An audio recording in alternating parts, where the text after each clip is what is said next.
I'm Jesse Berst. I'm the chairman of the Smart Cities Council.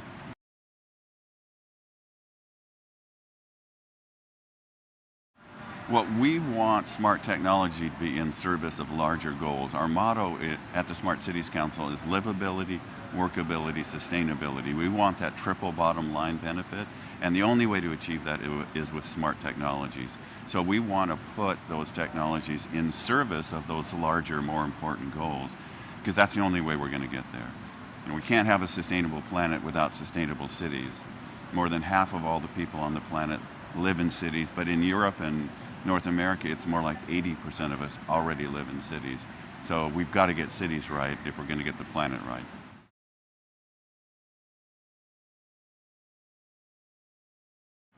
A smart technology, one example is infrastructure that talks and listens. So your streets tell you if they're congested, your buildings report whether they're occupied, what their energy use is, what their air quality is. Your smart water system reports leaks the instant they occur, and you can drive your crew right to where the leak is going. Your smart grid, your smart meters, every part of your infrastructure is digitalized and can talk, but it can also listen and take kind of remote control actions to make things better.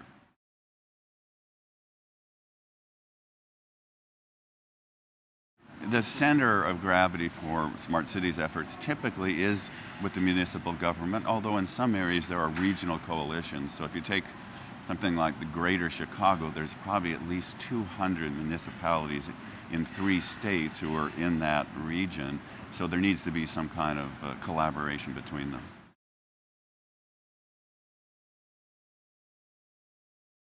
The smart cities sector is really beginning to accelerate, so it's a kind of a convergence. Our problems are getting so much worse, especially in developing world where millions of people are moving to cities, tens of millions, hundreds of millions every year, and they've got to figure out some way to support them.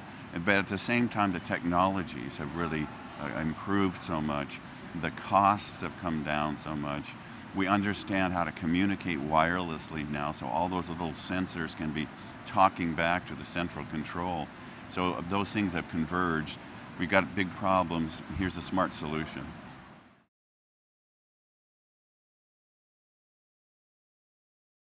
Smart technology is essential to sustainability. We can't make the changes, we can't optimize the systems, we can't get the understanding manually. We can't do this with an abacus or a slide rule or humans using clipboards. We have to tap into the power and the speed of computers. And when we do that, we can optimize our traffic systems and reduce congestion by 20%. We can optimize our power grid or our buildings and reduce energy use by 20%, 30% or more. So it's tapping into the power of computers to see what's happening in real time and then to optimize it in real time.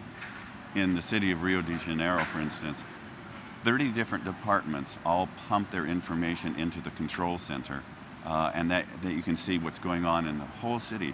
Public safety, a landslide in the favela, a crime incident over here, traffic congestion over there, how's the grid doing? All of those things are visible, so you will get full situational awareness across the entire city. One of the problems we see in the smart cities area is that many cities are going about it one silo at a time, one department at a time, and that means they're relying on each department to hopefully get cybersecurity figured out on its own, to hopefully get a good data privacy policy worked out on their own. That's not a smart idea. We urge cities to create a citywide data privacy policy and adhere to it, a citywide cybersecurity policy, and then to work with vendors who figured this out, who are world-class at baking these things right into their products and their systems. Because if we don't do that, those and some other things will upend the whole idea and wreck it.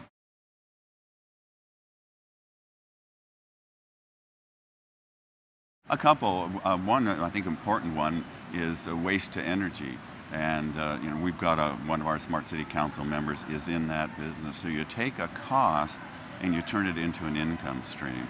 So that's just one example. But also in terms of all your networks and your piping, it's not unusual for cities wastewater systems to be 100 years old. So there can be lots of leaks, lots of pollution, and there's now technologies that can monitor your pipelines at relatively inexpensive and tell you the instant there's a problem or a leak. Similar thing in water networks. Worldwide, about 30% of all the water that's pumped up and filtered and treated and then pumped back out never gets to its final destination. When Council Member Itron installed a smart water network in Mumbai, Italy, they discovered that 50% of all the water was never making it there because of theft or leaks.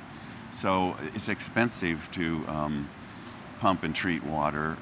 You just don't want to be wasting 30% or 50% of it. So there's another example of how these smart technologies can make cities much more resource efficient and have a rapid payback, especially in those areas of the world, for instance, where there's water shortages. There's some places are doing desalinization.